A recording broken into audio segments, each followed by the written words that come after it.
In the 2013 Benefits Barometer, we spoke about the importance of an integrated approach in benefits design. And one of the issues lies within the fragmentation that currently exists or may exist when designing employee benefits for employees. What happens in essence is that you find trustees coming up with policies for the pension funds because they're entrusted to do that. And HR as well would have other policies that governs the way employees are treated or the benefits of employees in a company. And in most cases, these two are not checked, or there's no integration point where the two stakeholders would integrate to check whether or not there's an alignment in the benefits for employees. In most instances, the gaps arises from the fact that over time, the benefits may have been set for a particular purpose and they were fit for purpose then. And due to time passing or probably changes in companies or sell-off or measures and acquisition, you may find that you have gaps in the benefits of employees. In the changes of the employee benefits, we have to be cognizant of the changes in legislation as well, that we integrate that.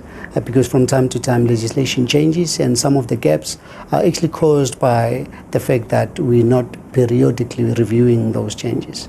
Some legislations are positive and some are burdensome to the employer. However, for an example, the pending legislation change about temporary employees, where it will be deemed when employees are employed more than 3 months, they will be deemed as permanent, and therefore means that they will have to be eligible to the benefits as well. That's a potential gap closure where we can look at specifically to mitigate an employer risk where employees are not covered in the case of sicknesses or disability for the benefit of the employer, because you want to have continuous uninterrupted production. Therefore, in closing these gaps, there may be various options because in most instances, employers may be reluctant to close the gaps, knowing that there are gaps that exist, but due to costs of the closure or the gap closure, they may be reluctant to do so. There are different options that we can look at where employers are okay with spending the money to cover these gaps. Probably that would be much more preferred.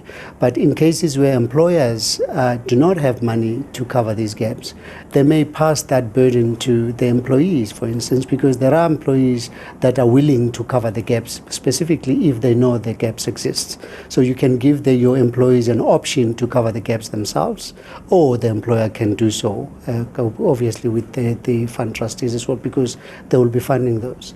What we're promoting is that the employers, the insurers, and the trustees of pension fund should periodically review the benefit of employees.